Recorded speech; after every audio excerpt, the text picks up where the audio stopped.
Hello friends, welcome to my YouTube channel Sinha study circle. I am Sanjay Sinha, your English guide. आज के इस video में हम लोग देखेंगे how to join sentences with the help of participle, कि पार्टिसिपल के द्वारा हम सेंटेंस को कैसे जोड़ें।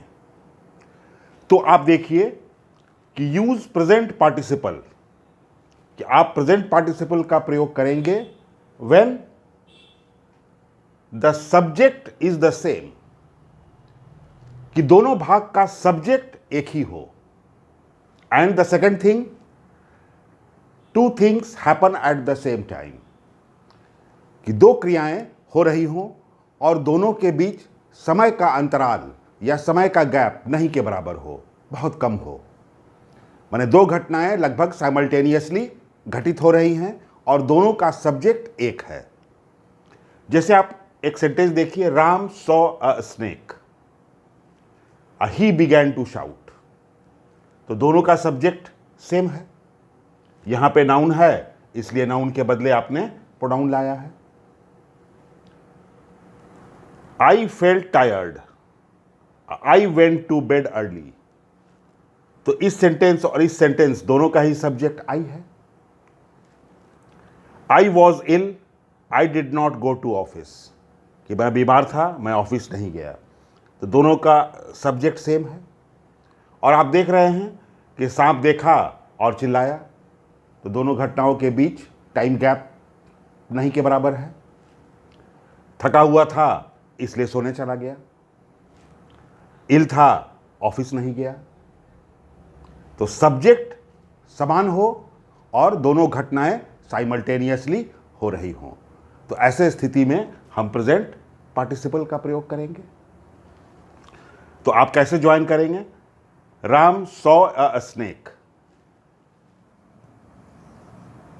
तो सॉ है, तो सॉइंग तो आप लिख नहीं सकते हैं, V1 में ING लगता है, इसलिए आप लिखेंगे सीइंग अ स्नेक, और तब उसके बाद एक कॉमा लगा देंगे और दूसरा भाग को जस का तस आपने रखा, ही बिगैन टू शाउट। अब खाली इतना ही ध्यान रखना है कि यहां पर ही लिखने से आपको पता नहीं चलता है कि वो ही राम है, क्योंकि जब दो सेपरेट सेंटेंसेस है तो फर्स्ट में आपने नाउन का प्रयोग कर दिया, तो सेकंड सेंटेंस में आपने उसके लिए प्रोनाउन का प्रयोग किया। लेकिन यहां पे तो आपने नाउन का प्रयोग किया नहीं, तो आपका नाउन क्लियर नहीं हो रहा है, इसलिए आप यहां पर ही नहीं लिख के राम लिख देंगे, तो अर्थ क्लियर हो जाएगा कि seeing a snake Ram began to shout. I felt tired, तो फेल्ट, फील, फेल्ट, फेल्ट, तो feeling, tired, comma, I went to bed early. तो आप हमेशा यह ध्यान रखें कि फाइनाइट वर्ब आपका बिगैन है, वेंट आपका फाइनाइट वर्ब है, लेकिन सीइंग या फीलिंग आपका फाइनाइट वर्ब नहीं है, बल्कि नॉन फाइनाइट वर्ब है। दो सेपरेट सेंटेंसेस जब थे तो दोनों को अलग अलग फाइनाइट वर्ब था, लेकिन जब आपने एक सेंटेंस बनाया तो एक सेंटेंस में एक ही फाइनाइट वर्ब होगा, तो आपने एक फाइनाइट वर्ब रखा और दूसरे वर्ब को पार्टिसिपल फॉर्म में चेंज कर दिया। अब तीसरा भी देखिए आप sentence, I was ill, I did not go to office. तो आई वॉज वर्ब है, इल तो उसका एडजेक्टिव है, लेकिन आप जानते हैं कि वॉज का वॉजिंग तो आप कर नहीं सकते हैं। तो हमारे पास क्या तरीका है कि आपको याद होगा कि हमने बताया था कि वर्ब टू बी 5 तरह के होते हैं। मान लीजिए am, is, are, was, were. तो इसमें ING तो नहीं लगता है, लेकिन बी के ओरिजिनल फॉर्म में ING लगता है, इसलिए am, is, are, was, were रहे तो आप उसे चेंज कर देंगे बीइंग में। तो आई वॉज इल, तो ये चेंज हो जाएगा बीइंग इल। तो जो ये टू बी का फॉर्म है, इसलिए बी में आपने आईएनजी लगा दिया। Being ill, I did not go to office. तो आप लोगों को क्लियर है कि अगर सब्जेक्ट सेम हो, दोनों घटनाएं साथ साथ हो रही हो, तो फिर आप उसे कैसे ज्वाइन कर एक सेंटेंस बनाएंगे। अब आप एक दूसरी स्थिति देखिए कि सब्जेक्ट सेम हो लेकिन दो घटनाएं एक दूसरे के बाद घट रही हों, कि एक घटना घट गई उसके बाद फिर दूसरी घटना घटी। तो जब ऐसी स्थिति हो तो हम परफेक्ट पार्टिसिपल का प्रयोग करते हैं। मैंने आपको पहले भी बताया था कि पार्टिसिपल के तीन भेद होते हैं, present participle, past participle, perfect participle. आपको याद होगा कि परफेक्ट पार्टिसिपल के भी दो भेद होते थे, एक्टिव वॉइस और passive voice. Having plus V3, having plus past participle is perfect participle, और having been plus past participle is the passive voice of perfect participle. तो अब आप देखिए कि we use perfect participle when the subject is the same, कि subject दोनों का एक ही हो, but one action is done after another action, एक एक्शन के बाद दूसरा एक्शन हुआ हो। जैसे आप एक उदाहरण देखिए, we bought the ticket, we went into the hall. तो दोनों का सब्जेक्ट वी है, तो सब्जेक्ट तो सेम है, और टिकट खरीदा, और टिकट खरीदने के बाद आप हॉल में इंटर किए, तो दोनों घटनाएं एक दूसरे के बाद हो रही हैं। गैप है, टाइम गैप है इसमें। वी फिनिश्ड आवर लंच, कि हम लोगों ने अपना लंच फिनिश किया और उसके बाद हम लोगों ने अपने डिस्कशन को रिज्यूम किया। रिज्यूम मैंने रीस्टार्ट, फिर से शुरू किया। तो लंच और डिस्कशन को रीस्टार्ट करने के बीच एक गैप है, टाइम गैप है। चोर को अरेस्ट किया गया, उसके बाद चोर को जेल ले जाया गया, प्रिजन मीन्स जेल, उसको जेल ले जाया गया।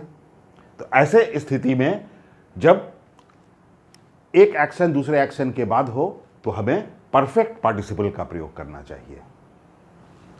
जैसे we bought the ticket, we went into the hall. तो परफेक्ट पार्टिसिपल कैसे बनाते हैं हम लोग? हैविंग प्लस V3, तो having bought the ticket, comma, दोनों का सब्जेक्ट एक ही है, दूसरे भाग को जस का तस रख देंगे हम। We went into the hall.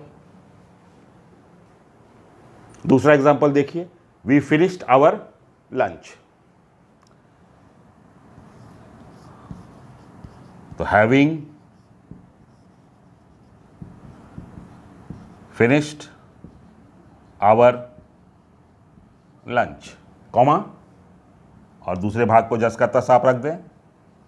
We resumed our discussion. The thief had been arrested. अब आप देखिए, हैड बीन अरेस्टेड है, डेफिनेटली बाय द पुलिस छुपा हुआ है। तो अब ये क्या है? पैसिव वॉइस है, तो इसको हम लोग पैसिव वॉइस की तरह से बनाएंगे। तो हैड का तो हेडिंग होगा नहीं, हैज़ का हैजिंग होगा नहीं, हर स्थिति में हैविंग होगा। तो हैविंग बीन अरेस्टेड, तो हैविंग बीन प्लस V3, ये परफेक्ट पार्टिसिपल का पैसिव वॉइस हो गया और ये एक्टिव वॉइस हुआ।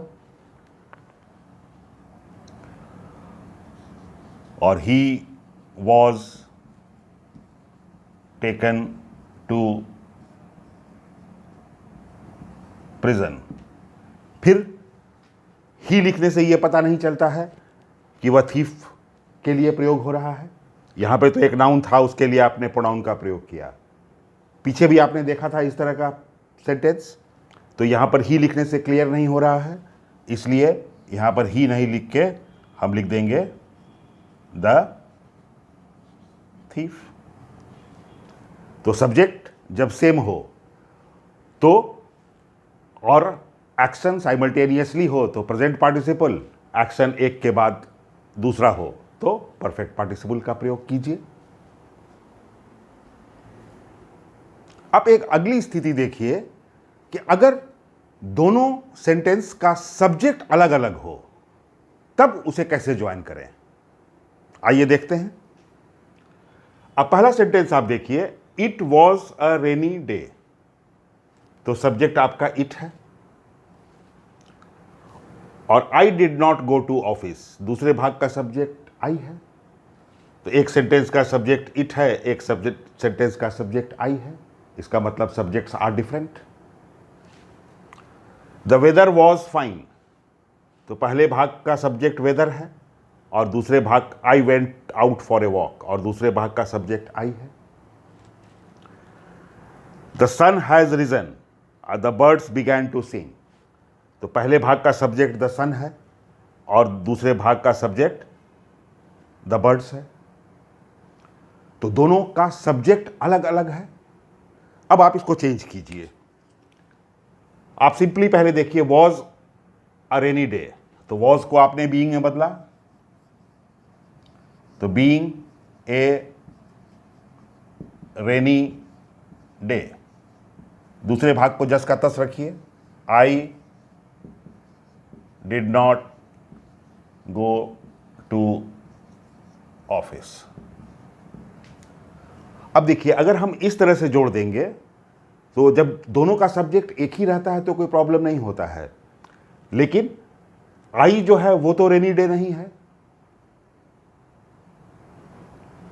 तो बीइंग ए रेनी डे का अर्थ क्या हो जाएगा कि आई जो था वही रेनी डे था, तो आई तो रेनी डे है नहीं। इसलिए आप क्या कीजिए कि इसे पार्टिसिपल में चेंज कीजिए और दूसरे भाग के सब्जेक्ट को उसके पहले रख दीजिए। तो दूसरे भाग का सब्जेक्ट क्या है, इट, तो आप इट को वाक्य पहले रख दीजिए।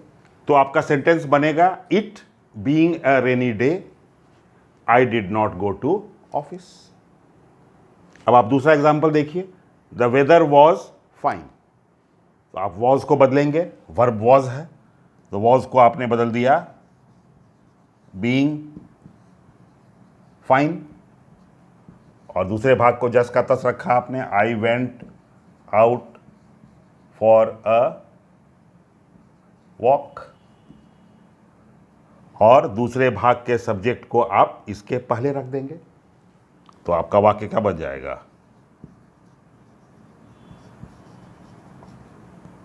The weather being fine I went out for a walk.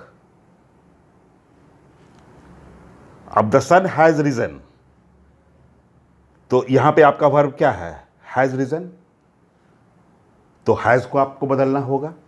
तो हैज को आप बदलेंगे तो हैज का तो हैजिंग नहीं होगा, तो हैविंग होगा। तो वाक्य क्या बन जाएगा, having risen the birds began to sing, और दूसरे भाग के सब्जेक्ट को आप पार्टिसिपल के पहले रख देंगे। तो दूसरे भाग का सब्जेक्ट क्या है,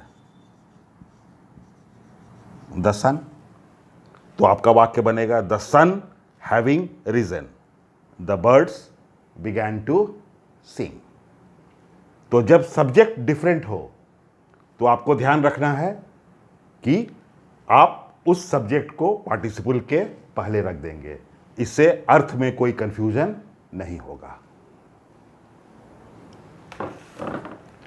एक प्रॉब्लम कॉम्पिटिटिव एग्जामिनेशंस में अक्सर पूछा जाता है, जिसे हम लोग कहते हैं अनअटैच्ड और अनरिलेटेड पार्टिसिपल, कि पार्टिसिपल का अटैचमेंट सही नहीं है, वो अनरिलेटेड है, रिलेटेड नहीं है। जैसे आप देखिए कि एक प्रॉब्लम आया आपको कि driving on the highway the baby began to cry. तो आपको ये सोचना है कि बच्चा रोने लगा, तो बच्चा तो हाईवे पर गाड़ी नहीं चला रहा होगा, निश्चित रूप से गाड़ी कोई दूसरा आदमी चला रहा होगा। बच्चे के पापा चला रहे होंगे गाड़ी, आप चला रहे होंगे गाड़ी, या ड्राइवर चला रहा होगा गाड़ी। तो सेकेंड पार्ट का जो सब्जेक्ट है वो फर्स्ट पार्ट से अटैच नहीं है। तो इस तरह के मिस्टेक को हम कहते हैं अनअटैच्ड ऑन अनरिलेटेड पार्टिसिपल का मिस्टेक। जैसे आप देखिए, walking in the field a snake bit him. अब स्नेक तो फील्ड में वॉक नहीं कर रहा होगा, वॉक फील्ड में जरूर दूसरा आदमी कर रहा होगा, कोई किसान कर रहा होगा, वह कर रहा होगा। तो इस तरह के मिस्टेक को कहते हैं अनअटैच्ड पार्टिसिपल का मिस्टेक। इसे सॉल्व करने का क्या तरीका है? इसको सॉल्व करने का तरीका है कि आप पार्टिसिपल के पहले while plus subject plus verb का प्रयोग करें। तो जैसे यहां पे while plus subject plus verb का प्रयोग करना होगा। While he was driving on the highway, the baby began to cry। कि जब वह हाईवे पर गाड़ी चला रहा था तब बच्चा रोने लगा। तो स्नेक वॉक नहीं कर रहा होगा फील्ड में, आप वॉक कर रहे होंगे।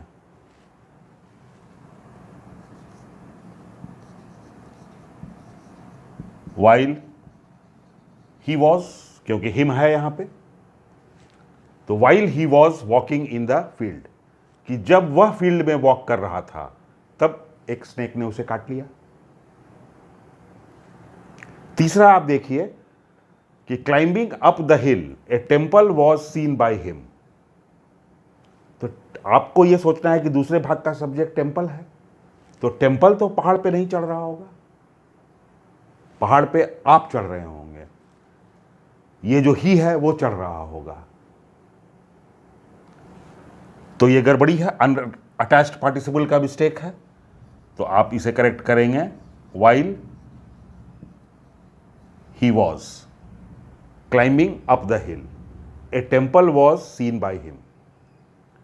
अब आप देखिए कि अगर ये सेंटेंस आपको इस तरह से लिखा हुआ मिलता कि climbing up the hill I saw a temple. देखिए ये वाक्य अगर इस तरह से रहता तो आप सोचते कि I saw a temple and who was climbing up the hill, I was climbing up the हिल, और आई क्लाइंब्ड अप द हिल। तो आई क्लाइंब्ड अप द हिल है, दोनों भाग का सब्जेक्ट सेम है, इसलिए आपने उसे सीधे पार्टिसिपल में बदल दिया। तो अगर ये सेंटेंस रहता तो ये सेंटेंस आपका बहुत आसानी से नो एरर हो गया होता। वॉकिंग इन द फील्ड, अगर इसको हम पैसिव वॉइस में कर दें, ये सेंटेंस ऐसे रहता, मान लीजिए ही was bitten by the snake, और यहां रहता ये कि walking in the field comma he was bitten by the snake. तो दोनों भाग का सब्जेक्ट क्या हो जाता? ही हो जाता कि he walked in the field, he was bitten by the snake. तो दोनों भाग का सब्जेक्ट अगर समान रहता तो आप उसे सीधे पार्टिसिपल में बदल सकते थे, कोई दिक्कत नहीं होती। लेकिन जैसे ही आप देखिए कि दूसरे भाग का सब्जेक्ट जो है वो पहले भाग के काम को करने में सक्षम नहीं है। स्नेक जो है खेत में टहल नहीं सकता है, मंदिर पहाड़ पे चढ़ नहीं सकता है, छोटा बच्चा गाड़ी नहीं चला सकता है। तो जैसे ही आपको लगे कि दूसरे भाग का सब्जेक्ट पहले भाग का काम करने में सक्षम नहीं है, तो आपको समझना होगा कि ये अनअटैच्ड और अनरिलेटेड पार्टिसिपल का दोष है, और तब इस दोष को दूर करने के लिए आप while plus subject plus verb का प्रयोग पार्टिसिपल के पहले करते हैं। इस तरह से अनअटैच्ड पार्टिसिपल का दोष दूर हो जाता है। कुछ पार्टिसिपल्स को आप ध्यान में रखिए, जैसे supposing, considering, regarding, concerning, judging, speaking, allowing, granting, referring. इन शब्दों के साथ अनअटैच्ड पार्टिसिपल का दोष नहीं लगता है। ये वर्ड्स एक्सेप्शन है, इसलिए इन वर्डों के साथ अनअटैच्ड पार्टिसिपल का दोष खोजने का कोशिश आप ना करें। जैसे considering his abilities, he should have done better. तो ही ने तो एबिलिटीज को कंसीडर नहीं किया होगा, कंसीडर तो डेफिनेटली टीचर ने किया होगा, दूसरे ने किया होगा, लेकिन फिर भी कंसीडरिंग के साथ अनअटैच्ड पार्टिसिपल का दोष नहीं लगता है। तो ये सेंटेंस ठीक है हमारा। रफली speaking, the distance from here to the nearest railway station is 5 kilometres. तो डिस्टेंस तो रफली स्पीकिंग नहीं होगा, लेकिन जैसे ही आप देखिएगा कि रफली speaking, frankly speaking, truly speaking जैसे शब्द हैं, तो आपको तुरंत ध्यान में रखना है कि ये शब्द के साथ अनअटैच्ड पार्टिसिपल का दोष नहीं लगेगा। तो इस तरह से मैंने नॉन फिनाइट वर्ब के तीनों रूप, इन्फिनेटिव, जिरंड और पार्टिसिपल को बहुत ही डिटेल में आपको बता दिया है। अक्सर नॉन फिनाइट वर्ब के इन 3 रूपों से बच्चे बहुत ही घबराते हैं, लेकिन अब आपको घबराने की कोई ज़रूरत नहीं है, क्योंकि कंसेप्ट आपको पूरी तरह से क्लियर है। बस आपको रिवाइज करना है। आप अपना रिवीजन स्टार्ट कीजिए, क्योंकि आपको अपने अंडरस्टैंडिंग के लेवल को असरटेन करने के लिए एक टेस्ट की जरूरत पड़ेगी। तो आप रिवीजन कीजिए, मैं आपके लिए टेस्ट बनाता हूं, और फिर हम लोग मिलते हैं अगले वीडियो में। Till then, be happy, be blessed, be safe, and don't forget to like, share and subscribe.